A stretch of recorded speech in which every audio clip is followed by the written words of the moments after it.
topics and opinions expressed on the following show are solely those of the hosts and their guests and not those of W4WN Radio, its employees, or affiliates. We make no recommendations or endorsements for radio show programs, services, or products mentioned on air or on our web. No liability, explicit or implied, shall be extended to W4WN Radio, its employees, or affiliates. Any questions or comments should be directed to those show hosts. Thank you for choosing W4WN Radio.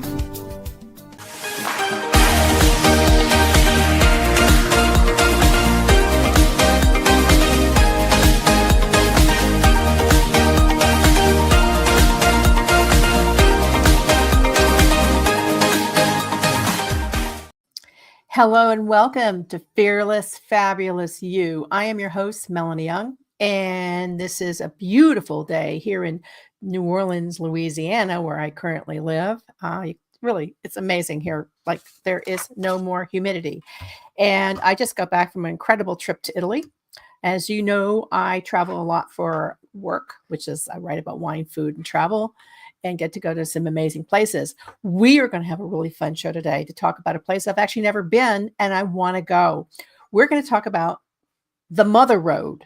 It's called Route 66. It's one of the most historic routes in the United States. It's called the Mother Road due to its significance in American history. It's the iconic highway that cuts through the center of the United States from Chicago, Illinois to Santa Monica, California. It covers 8 states and many, many historic landmarks and, of course, eateries, which we're going to talk about today.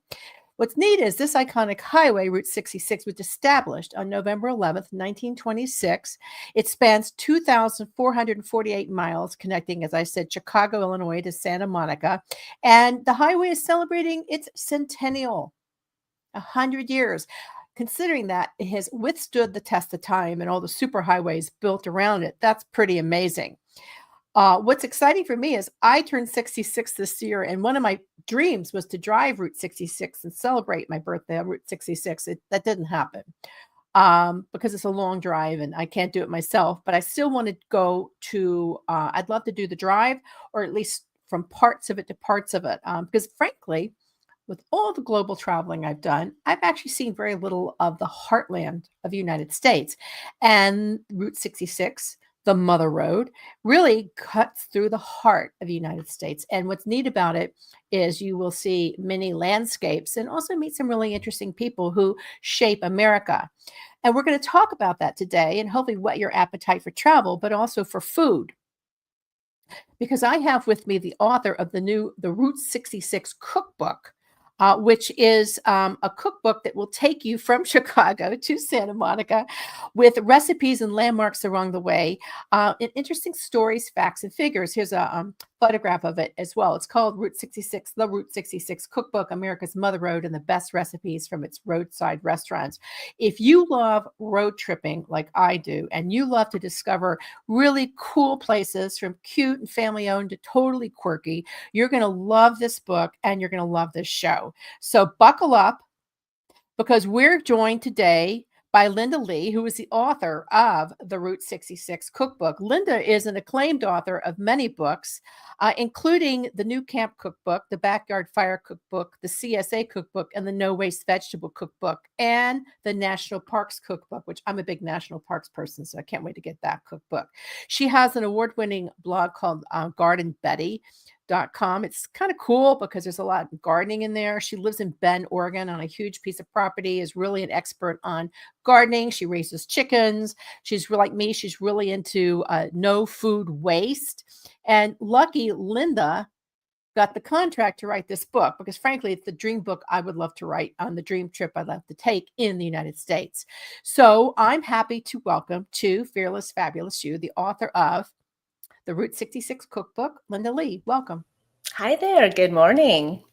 Wow. You see, I got the map behind me because I really did say to my husband, David, I want to go celebrate my 66th birthday of Route 66, but we didn't because we were already somewhere else when I came up with the idea. But there's always time because there's plenty of it. And as you have said, and you really exude in the book, it's always time to travel and do it while you can, right? Absolutely. And with Route 66, it's also constantly evolving. So I feel like it's a trip that you can't really do just once. Yeah. Yeah. Definitely I would have to return to it because there were so many points of interest that I skipped or did not have time for, or, there's a lot to pack in one trip. Yeah, and it's a slim book. It's not like a big fat book, and there's a lot of America to cover. So I'm sure it was frustrating to winnow it down because you have 66 recipes from the Midwest to the West Coast. And what's neat about it is the cultures change, the recipes change with the states. I'm curious, Linda, where did you grow up? First, let's start with your background and what inspired you to become a writer. I grew up in Las Vegas, Nevada. I'm a first-generation American.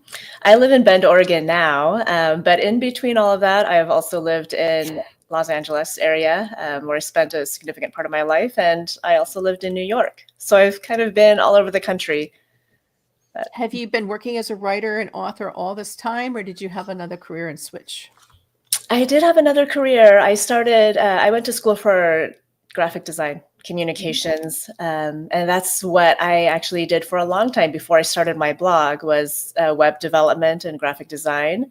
Got a little bit burnt out on coding, felt like I needed to get outside and work with my hands more.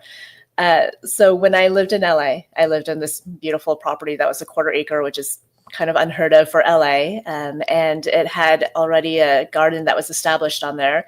I had never gardened before in my life. This was actually back in 2010. And I was so intrigued with what was growing in the backyard. So I started my blog, Garden Betty, as a way to share what I was doing with my friends, with my mother-in-law. I think they were the only people who were reading it at the time.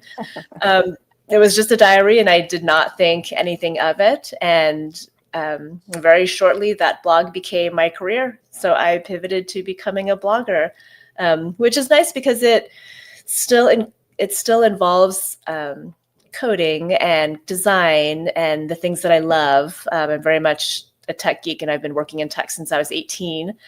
But it also allows me to get outside, which is my other love. I think that's great that you were able to combine both a passion and a profession that, was a good profession, because a lot of people blog, but they don't make any money. It's not sustainable. They do it on the side. It's catch as catch can. It is actually really hard to maintain and grow and develop a blog and make it successful. What would you recommend to all the people who are listening and watching going, wow, how did she do that? Why can't I do that? My Substack's not making any money. My blog's not getting, before we dive into the book, just some words of wisdom. It's very hard to say because when I started in 2010, blogging was still relatively new. The landscape has changed a lot with AI and just evolving technology now. When I started coding, I was doing it by hand. And you don't need to ever do anything by hand. You can just kind of drag and drop and click like it, they make things so easy now, but yet at the same time, it makes it a lot harder for someone to break into this industry. There's a lot more competition. The way that people consume media is different now. So you really have to find your audience. Yeah. And I think for anybody who is entering blogging or, influencing or, anything in that realm right now, so much of that has to focus on video, because that's the way that a lot of people consume. But I'm kind of old fashioned, I guess I'm just from this different generation where I still love the written word. I still love books. I love to read actual pages and not just look at my screen all day. And I guess because I've worked in media for so long, when I am not working, I like to be off of media. And I think for people who want to get into it, you really do have to find a balance because otherwise you would burn out quite easily.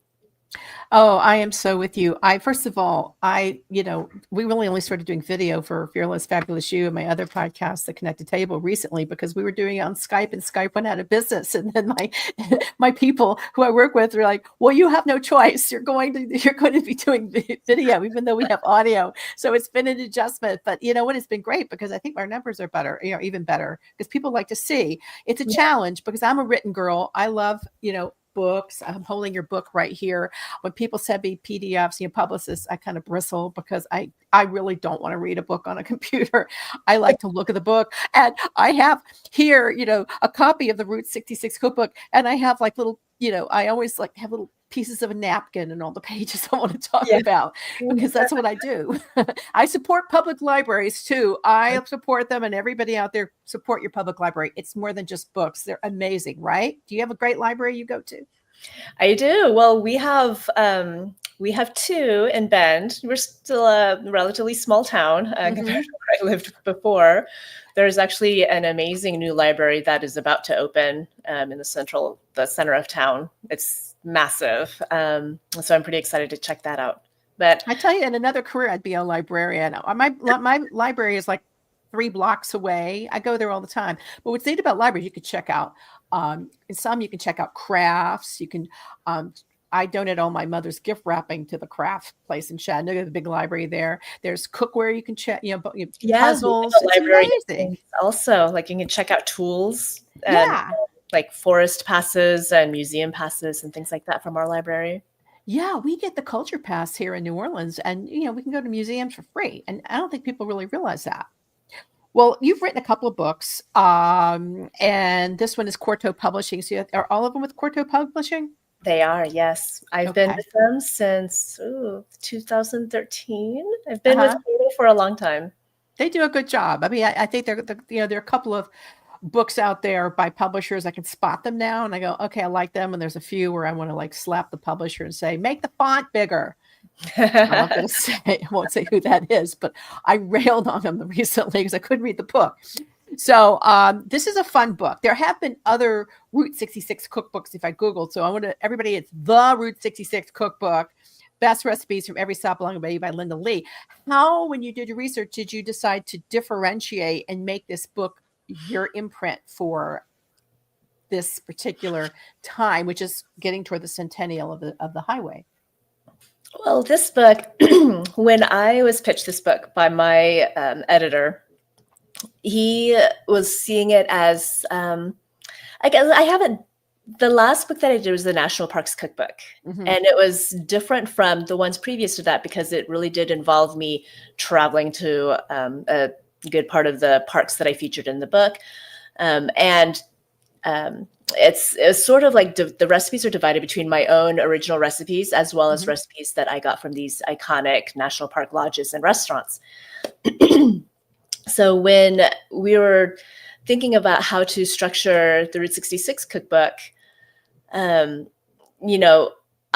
had to travel. I mean, I had to travel a lot further, and living in Oregon, neither endpoint of Route 66 is close to where I am. So I had to either drive and start in LA first or drive and start in Chicago. So even though the Mother Road is only about 2,400 miles, I drove 7,000 miles in one summer. Because you're a mother of two adorable daughters, and the photographer is Will Taylor your husband, partner? He is, yes, okay. And he has photographed all of my books. Okay, well, he's a good photographer. You're lucky you. I was curious about how you broke this trip. I mean, that's the reason I haven't done it, because my husband doesn't drive. Oh, don't get me. And I drove. We lived, just so you know, we lived on the road after we sold our house and did an extended road trip. So we just drove up and down the East Coast and here, and people were following us. So obviously, I have a thing about road trips. How did you break this trip up and do your? How many trips did you actually have to take to travel Route 66? And how did you travel? Were you in an SUV? Were you in a camper? Because people are probably watching or listening to this, going, "That sounds cool. How did she do it? Like, what do you need to do?" So many years ago, I'd say probably at least 10 years ago, when I lived in LA, I have actually driven with my then boyfriend, now husband. We've done small parts of Route 66 before that were through California and through Arizona. And so I was always familiar with it, but I didn't really know the extent of the road. Like when you're on a non-Route 66 road trip, you see the sign on the road, you're like, oh, that's cool, I'm on a historic highway. But then that's not your destination. So you don't really think too much about it. And when I was researching how to do this book in the time frame that I had for writing a cookbook, we realized that since we have 2 young children, when we did this last summer, they were 5 and 8 years old. We realized that we had to do it over the summer, which is when you think about how far you have to travel, that's a short period of time to do it. And we did it all in one shot. because summer is really the best time to see that country without running into, snow or tornadoes. There's a lot that can get you out there. So we have a 24-foot RV, a mini Winnie. We named her Wanda for Wanderlust. And it's amazing because we did the whole trip in the RV. So we drove from Oregon down to LA, where we did have a lot of friends. And so we spent a week there. There's actually a significant part of Route 66 that travels. California is obviously a very large state. And going from the coast to the inland border with Arizona, like there is a lot to see there. And Route 66 is kind of hidden in plain sight within LA, because it wraps, like it starts in Santa Monica, but then it also goes through West Hollywood and like the middle of LA, and it goes through Highland Park, places that you don't really think. And then of course, like through the Inland Empire. So doing all of that takes like a fair amount of time, because I was trying to devote time to really seeing these restaurants in person, meeting with owners or chefs, as much as I could. And due to the nature of the trip, we were only driving during the day for the most part, trying to cover like a lot of ground, but also trying to take our time. So most of the trip, we had to just wing it. If I had meetings planned, it really could not be planned or scheduled more than 2 days in advance or 3 days in advance, because I wouldn't know exactly when I was getting to a particular point on our map. Yeah. And I didn't want to rush us through, a place if it turned out to be awesome and we wanted to spend more time there. I wanted to save time for like spontaneous side trips. And we actually made it so that we did not veer off more than like 5 miles off Route 66, because otherwise there's so many side trips that you can take. Like we skipped the Grand Canyon on this one because it was too far, because there's so much to see just in like that one small part of Arizona that we were in. So, well, so the first tip would be to get an RV, or you can rent an RV. You can, you don't have to buy an RV, because it's going to be more affordable and easier to, although RVs, people asked us if we were going to get an RV when we were road tripping. Well, and I'm not driving an RV. I could barely drive my SUV. And two, parking an RV is a big PIA, pain in the ass, because you got to go to a certain area. You can't just like tool into downtown and park your RV in many places. I would think it'd be really hard this sounds like such an amazing endeavor and something I would dream to do. I think about the road trips I've taken and the book I should be writing. I think what the hardest part is making appointments to see all these restaurants, because, you can't go during rush time. So you can't just like tootle in at lunch and try to get an interview. You can eat lunch, but then you got to schedule it during that downtime. And it looks like a lot of these places don't have a lot of downtime, or maybe they do because of where they're located. But I could see where it'd be hard to just like have a book schedule out and you kind of wing it. But that kind of makes it fun, right? It does, and sometimes it's hit or miss, because I would really want to visit a place. When we're in Oklahoma, I had a restaurant on my list, like I needed to go see. And it turns out that they were on summer break for like 2 weeks. Because restaurants, it's like I could understand, like they would be closed on like Sundays, or on Mondays or Tuesdays, and that's kind of standard across the board. But then I'd show up on like a Thursday and they're like, oh no, we're on summer vacation, because a lot of them are mom and pop restaurants, and so they need their summer vacation. I was like, oh, well, I won't be here in 2 weeks. So did you run into any weird, yes, you're correct. Warm, summer is a great time to do it, although it could be baking hot in the Midwest. It is very hot, hottest summer I've ever experienced. Yeah, I went to Texas. So I'm from Tennessee and lived in New York, and now we live in New Orleans. When I went to Bryan, Texas to do a grape stomp in August, I thought I was going to die, because that Midwest heat is not the New Orleans heat, is not the New York heat, is not the Tennessee heat. It's like an oven heat. It's quite amazing. It's prairie heat, my husband, David, said. Did you have any bumps? Were there bumps along the road, like weather? Did you get a flat tire? Did you have to deal with anything like that, or was it fairly smooth? I would say that the toughest part of the trip was going through the Inland Empire of California. So that's when we were driving through like Riverside County, San Bernardino County into Arizona, like Needles. It was, I remember looking at my weather app and it was 120 degrees. And the RV is amazing, but it had a little bit of trouble keeping the fridge and the freezer cold, while we were there. And we, I can't think, we were in Yermo, California.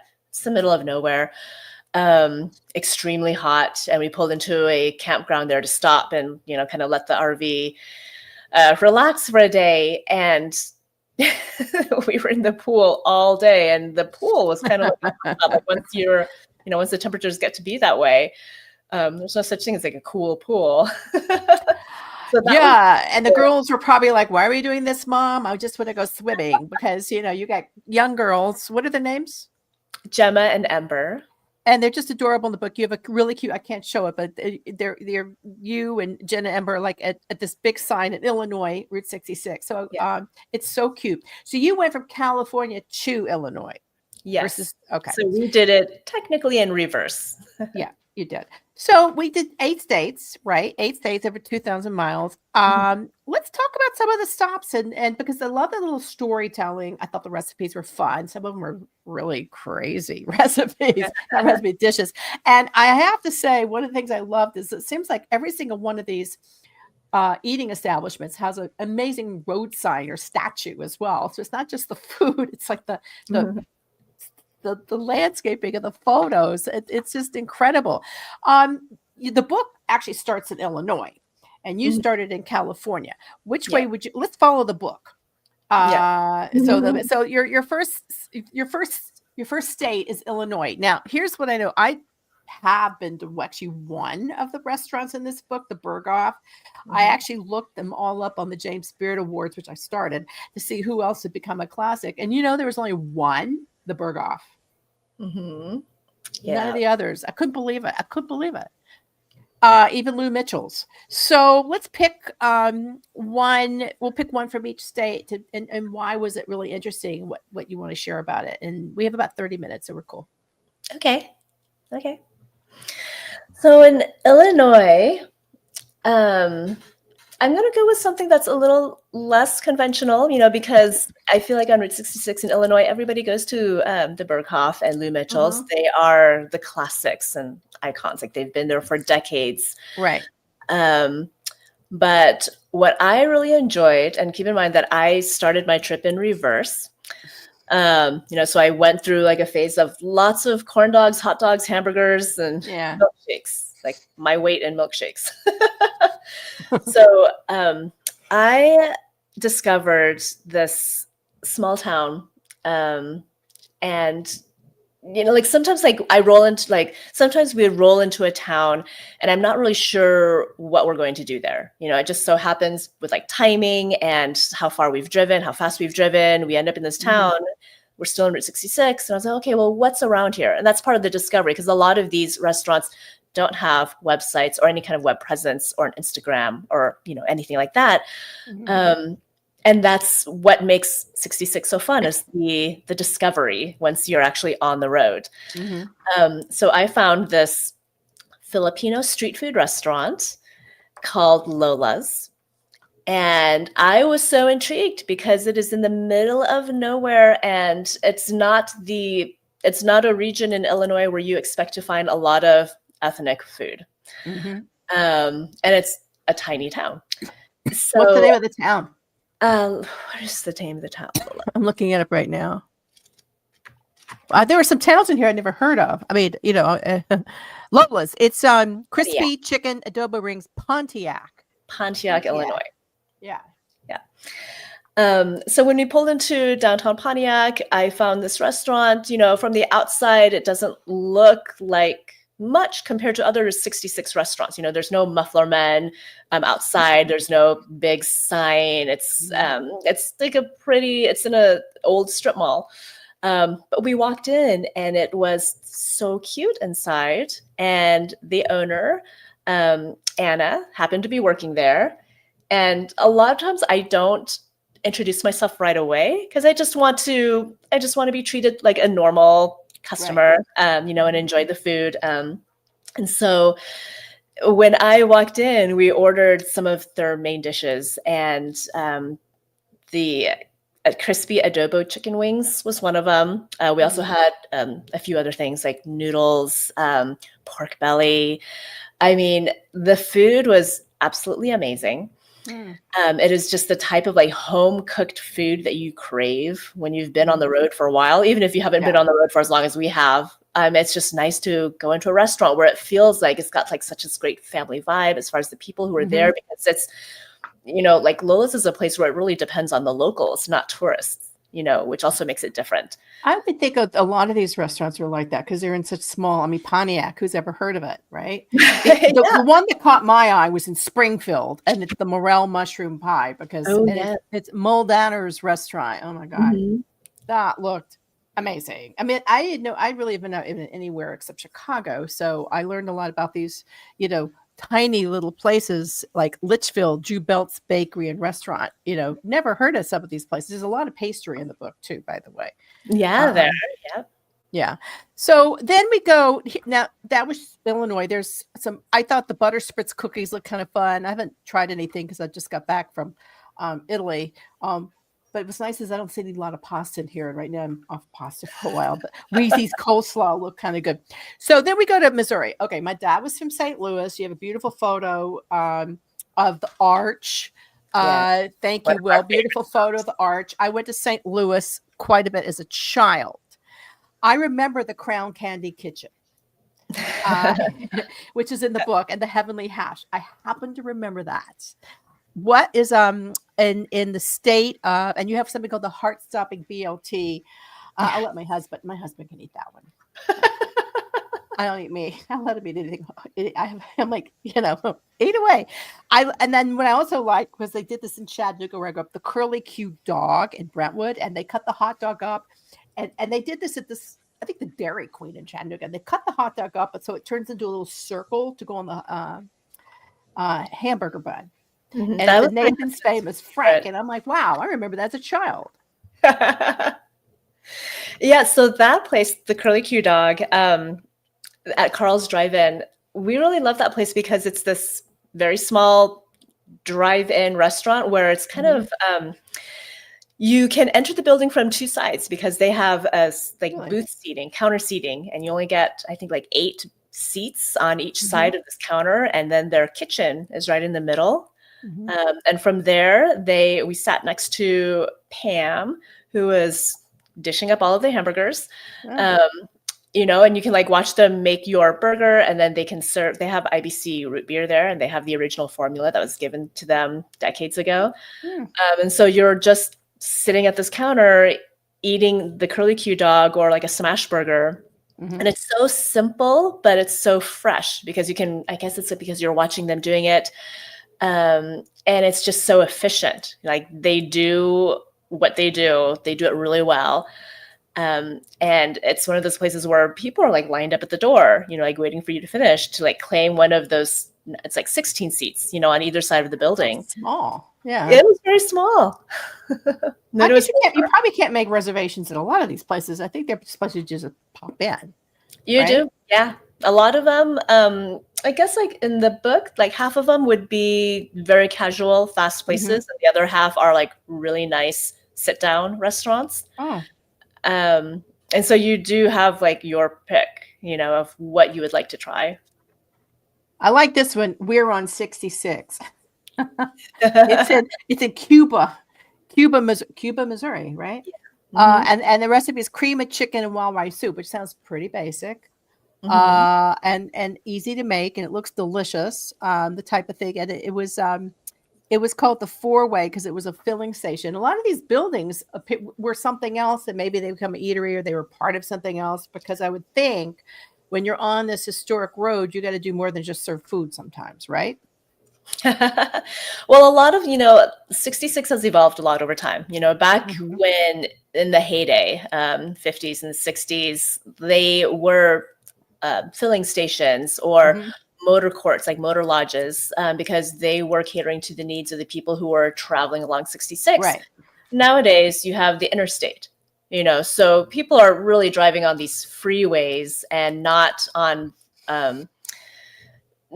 this. I mean, I wouldn't even call Route 66 a highway because some of it is just so slow going. How many lanes is Route 66? It varies. You could be on just like one lane in certain areas to mostly 2-lane. And then if you're lucky, you'll be in like a nicer paved 4-lane road. But some of Route 66 have just become like residential farm roads. And they've preserved certain areas of it where it's turned into like a bike path, or it's turned into they kept there's one section that is a preserved red brick road. Wow. And it is kind of like, just like it's next to the main road, but you can veer off onto this red brick road if you'd like. Are there parts of it as you travel? I mean, right now we're still in the Midwest.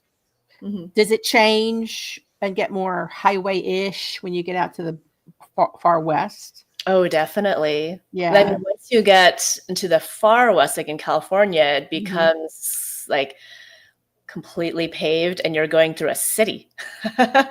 Interesting. Lots of stoplights. I noticed that in the book too, because I mean, most of these towns I'd never heard of. They look really small. This is the type of thing, Linda, that Dave and I did when we were doing our 1.5-year road trip. I mean, because I have a fear of super highways. I hate driving them.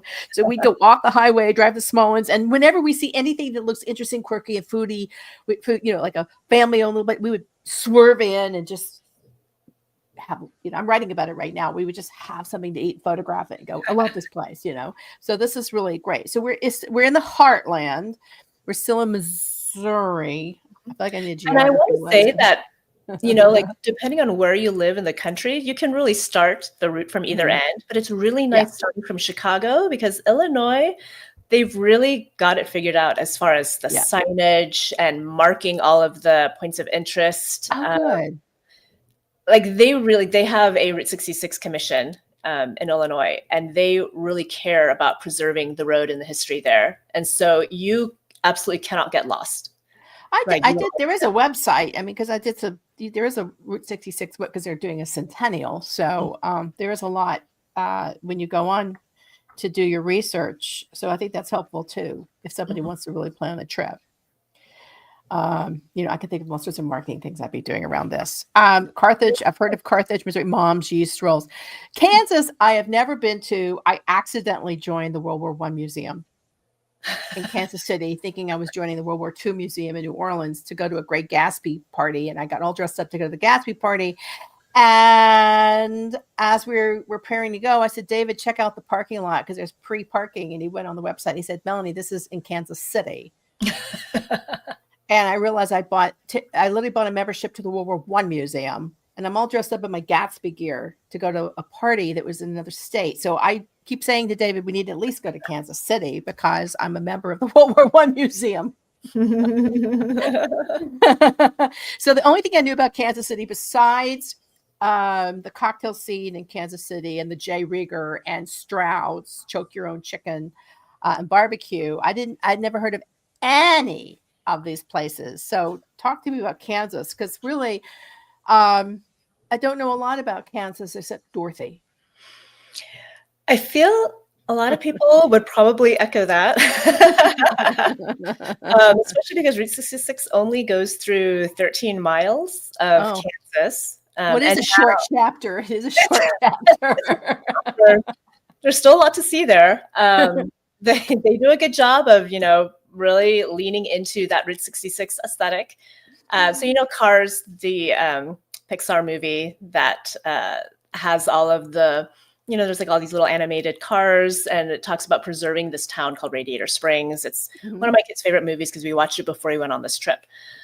So there's Cars memorabilia on a lot of these places to draw in visitors.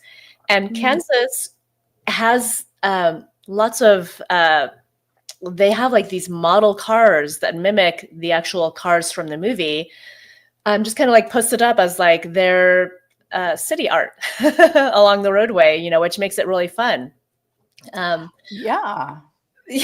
So now, So Kansas is this. I'm looking. So when I go like this, everybody, I'm looking at the book because I can't physically hold it up because it's Kansas is the sunflower state. I just want to say right here, Linda, when I was a little girl, I had a game board called Game of the States.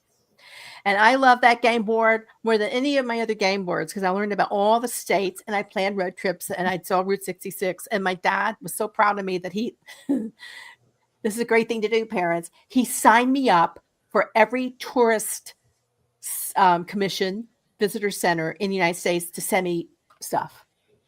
That's really wonderful. So I got like buckets of mail from every state. It was a great way to learn geography. I have a question for you. While you're doing this, did you have like a reading list for the girls or anything to make this like an educational experience? We had them create scrapbooks. Okay, good.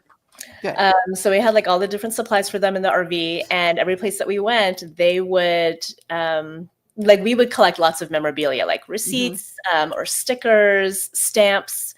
A few of these places, like in Illinois, is it Illinois or Oklahoma? They would have like Route 66 passports, where you visit the participating museum or store or exhibit, and they would give you like a little stamp in your passport.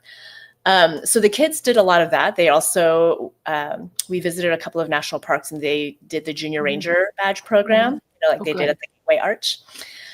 So they would, in their scrapbooks, they would illustrate, like what they did that day, or like write down the names of the places that they visited.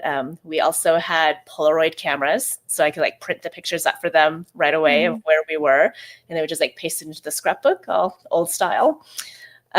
So that was what we did for them. And I had Cordo sent me their other Route 66 books that are being revised and updated for the centennial. And so I followed a couple of them that are written by an author named Jim Hinckley, who is one of the authorities on Route 66. And I used his book, his various books, as well as, just the maps on our phone to sort of guide us along the way. Make sure that we're staying on the right road, and also, visiting places that should be visited.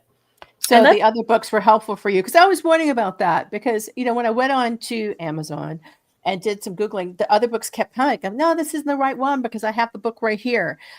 So again, it's the Route 66 Cookbook by Linda Lee. Not to say I have never read the other ones, but you do need to distinguish that.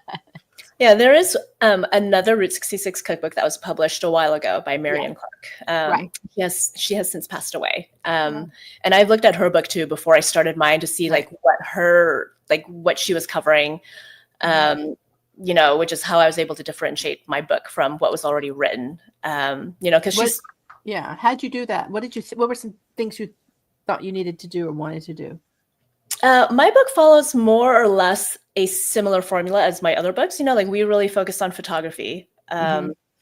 So everywhere that we went, like if we couldn't take a photo of the food, then we really wanted to capture the landscape, because this is a road trip. Yeah. And all of like the landscape, where it's like the muffler men, like which are those big giant figurines, to like the storefronts, to the restaurants, the signposts, all of that is part of the landscape. And we really wanted to like take people on like this little adventure while they're going through the book. So even if you are not buying it specifically for the recipes, I wanted to present it as like, it's a history book and a travel book as well, because you could really follow along on like how these restaurants have evolved, how the buildings have evolved as well. The owners who have come and go, like the next generation that now runs it and how it's different. And even since this book, technically the book has not come out yet. It comes out in 2 weeks. But since this book has been printed, I know a couple of the restaurants in the book are either for sale or, on the verge of selling, just because of how things move so quickly in the restaurant business, and especially like the landscape of Route 66. And your restaurants going in and out of business, you just hope, and this is an evergreen show. So 2 weeks is really negligible because people could be listening to this show next year. So forget the 2 weeks part, just it's out. We're going to be in Oklahoma. We're going to keep traveling.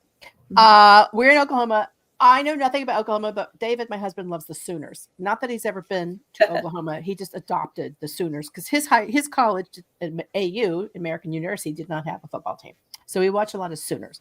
What is Oklahoma other than Oklahoma? What else is known? Talk to me about Oklahoma. I was intrigued by this one dish, which I would never eat or cook, called calf fries. Yeah, so Oklahoma serves a very hearty, stick to your ribs kind of food, right? Yeah. But served up with this beautiful hospitality that we experienced all through the heartland. With Oklahoma, one of the things that I remember the most, because we did this trip from west to east, was we went through a period, like once we left the West Coast, there was absolutely no water, no body of water that we would want to get into. Like we weren't going to swim in the Rio Grande. No. And then you're going through like Arizona, Texas, New Mexico. It's really hot in summer. And I remember once we reached Oklahoma, I found a campground that was on a lake. And I was like, oh my gosh, this is amazing. I can't wait to get into the lake. And that was like my first memory is we were in Arcadia, Oklahoma, right by the round barn, right by the giant neon lit Route 66 bottle on the road. And we went swimming in our first lake, on like that whole trip. And from then on, it got so great because then we were getting into like a region that had lots of water. So I mean, that's always like my favorite memory of it. Swimming. Well, you know what I like in Oklahoma, and we'll keep traveling along. I like the green chili apple pie from the Green Chili Kitchen. It just sounds yummy. Except there's no green chilies in it. I was all excited, but it's just the name of the place. I like the concept of having green chilies. Well, there is. And then the apple pie, there is green chili in it. Oh, there is? I don't see it. Oh, yes, chopped green chili. Chopped green chili. Green Chili Kitchen. They are one of the, well, I believe they were the first New Mexican style restaurant in Yukon, Oklahoma. And they serve authentic New Mexican fare there. Really delicious food. I just love the concept of green chilies and that kick with the apples. It just sounds like a great combo. Yeah, in there. And I think their grandma's recipe. Oklahoma. So Texas is a big state. Did it take you forever to get through it? I mean, and this is where the midpoint is for Route 66. So talk to me about how long did it take and where's the midpoint? So the Route 66 crosses the panhandle of Texas. The midpoint, that you read about in all of this Route 66 folklore is supposed to be in Adrian, Texas. But I do have a small chapter in my book that counters what the actual midpoint is. So it's funny because when you get to Adrian, they have a white line drawn on the road.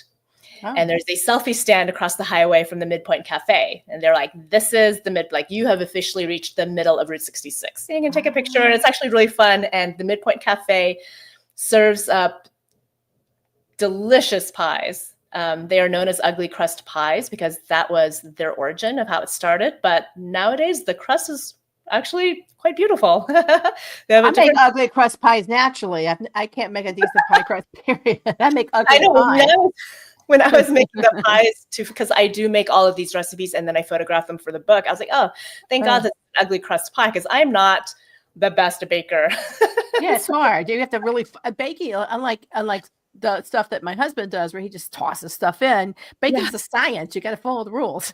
Yes, you do. So thank God for these ugly crust pies because my pie fit right in. Well, the Elvis ugly crust pie really looks sloppy and gooey. It'd be really big down here in New Orleans and Tennessee and Tupelo. And it's a peanut butter and banana. I guess that's why it's called Elvis. Is there marshmallow in here too? Well, it looks like it should be marshmallow. It's one of those big meringue pies and ooey gooey. That must have been fun to make with Hershey's chocolate syrup, bananas, whipped cream, and peanut butter. Whoa. Yeah. So what I'll say what's interesting about the Midpoint Cafe. So first of all, the midpoint is subjective, right? Right. Because Route 66 has changed a lot over the years, and they wiped out like over 100 miles also right around Santa Fe when they took out that segment. So Ah, Adrian, Texas is when you're if you're like a map geek and you're really plotting this out, it's really not the midpoint. It's not the middle, but it's close. It's like within 50 to 100 miles of what the middle of Route 66 might be in uh-huh. today's world, I guess. Um, but at midpoint, their ugly crust pie was baked by this wonderful woman named Joanne. And she, when the Midpoint Cafe sold, she moved on, to like other jobs and other interests. But when she retired, as her retirement project, she decided to open her own bakery. Cute. So she is in a neighboring town of Vega. Mm. And so if you want the original ugly crust pie, you could go to her place. Joanne is at, what is she? Mama Joe's Pies and Sweets. Okay. And so you can sample her pies and then go to the Adrian Cafe and Okay. the Midpoint Cafe in Adrian, and then try their pies, because that is like where the ugly crust. When a day to drive across Texas, because it's kind of near Louisiana, I'm going to look it out. Now, okay, we have 3 more states. We got to keep driving. Yeah. So New Mexico, I've been to Santa Fe. Yeah. Man, when you get to the New Mexico chapter, you get into a lot of chili rellenos. You really see the New Mexican flavor and the south of the border flavor here. Oh yeah. It's quite amazing until you get to this weird thing called the Tattooed Lady and the Snoring Dog, which literally has Fruit Loops on that hot dog. Really? Can I say that my husband really loves that hot dog and wants to make it at home? That's so weird. Okay, maybe they were sick of chili rellenos because there's a lot of New Mexican pozole, de los rellenos, chiles rellenos again. Yeah. You got to like Mexico. I love Southwestern food. I wish I don't think it exists in Louisiana. But the Fruit Loops is an odd addition to that hot dog. It's the Tattooed Lady and the Snoring Dish, but to each their own. It is, yes, don't knock it, because it is surprisingly good, because the Fruit Loops, you don't taste so much of the fruity flavor, but you get that very nice crunch that contrasts with all the other textures in that hot dog. Well, New Mexico's on my list to go revisit. It's been a long time. And I'd love to do that and road trip there. I'd like to road trip all these places, but New Mexico, very high on my list. Okay, 2 more states. Arizona. I love it. You've got Winslow, Arizona. I've been to Arizona a lot, but not to any of the places you mentioned. What's weird is you see stuff in here like ceviche, which you don't think about, in halibut ceviche, which you don't envision in Arizona. And of course, my favorite, the Roadkill Cafe. Really, rack of raccoon, but that's not really raccoon. That is not real raccoon, but no. Yeah. So the Roadkill Cafe is really funny. When I was speaking with the owner, they just wanted to come up with like a fun concept, that people would think about. And so their whole menu has names like that, like Rack of Raccoon and Thumper Hit the Bumper, Chicken That Almost Crossed the Road. Like it's hilarious, right? Like what they named all of their different dishes. And she said for a long time, these menus, their actual menus, were getting stolen by these tourists who wanted a souvenir, to the point where they're like, okay, well, now we're going to print extra menus and sell them in our gift shop. So you can really like buy them and take them home. Like, please don't take our menus. And she felt like it was, it was payback, because back in the day, like she would like sneak like fun little souvenirs like that before she was ever a restaurant owner. Well, I can see where people would be, particularly in the era of social media. And you said a lot of these places don't even have a social media account. Pity, because it would have been great for them to get free PR. But everybody takes everything now, and it's a little more intrusive. Arizona, interesting fact, at the beginning of every chapter, you kind of have a little factoid. Arizona can claim the longest uninterrupted stretch of the original highway between Seligman and Kingman. I love Arizona. I think that sounds neat, because I would think one of the challenges is modernization and also budget cuts. You got to maintain this very old road. Budget cuts are a problem, and modernization and strip malls and developers are the constant, monster at the door, right? Yeah, definitely. I mean, Yeah. when you travel Route 66 in a lot of these small towns, there is there's like a sign that I saw in one of the towns where it was like F the interstate, Yeah. because in history, when you research into what happened to Route 66, like the building of like I-40, I-44, like that is what Mhm. really caused the downfall of a lot of these towns that became Yeah. deserted. They became ghost towns. Yeah. It took away a lot of their business and their traffic and like their populations. It makes me sad, but it's happening all over the place. And again, as I travel, my heart sinks when I hit the strip mall section of every place. Mhm. We call it the industrial section. And you just, and we traveled during COVID, there were so many places that were out of business. It was just really upsetting. Okay, then we got to go to California. This is the last state in the stop. You started there, we're ending there. Yeah. And I love Santa Monica. I've been there a lot. I knew, like Tale of the Pup, I knew about, Mel's Drive-In. I had some plates and cups from there, actually. And I love Grandma's chicken soup from there. That is something I plan to make because I love a good chicken soup. But what was interesting about California is when you get into the Asian, throughout all these, the recipes also reflect the heritage of the immigrants that settled there, whether it was German or Filipino or Italian. And Mhm. here you're seeing a lot of Asian influence and multi-Asian too, not just, because Yeah, Asia's, a lot of a Asian fusion. continent, right? Asian fusion. So talk to me about that, which is also where you live. So you can talk about also how it's changed since you live there. So what I really loved about the whole drive was that, like the food changes so much Mm-hmm. depending on the region that you're in. And I touch on this in my writing in the book, is that so much of the food, when people think of Route 66, and I did too, before I began this trip, I was thinking it's all like, I pictured Americana, like American food, as like your hot dogs and your bowls of chili and your hamburgers and things like that. And the more I looked into it, like Americana really envelops all of the people that came to this country and settled it, and Mm-hmm. brought their recipes, brought their cultures from where they came from, and then they incorporated it into where they live now. So when you look at Americana, I mean, the like all of that great southwestern food in New Mexico, like Mm-hmm. that is like the chile rellenos, like those are Right. Americana. And in California, like I have the spicy seafood soup that's at the Right. Albright on the And the pier. sauteed mushrooms. I mean, there's just a lot of interesting dishes that reflect, Yeah, and the it heritage. reflected the Yeah. people who came here, like the chefs, the Right. families that settled here, and they've been here now for like Mm-hmm. generations, and they brought that food with them. And now it's just firmly woven into like the fabric of that community. Well, I think it's great. I think it's been a great road trip with you today. We've got to wrap it up because all great trips have to come to an end. And we have to wrap it up. But we've been talking with Linda Lee. The book is The Route 66 Cookbook, Yep. the best recipes from every stop along the way. I hope I've whetted your appetite for not only food, but travel, because this really is a travel book for me first, a little bit of history, a little bit of culture, travel book. Juan, if we have the book up, let's put it up again and I'll do a wrap. Great. This is the book.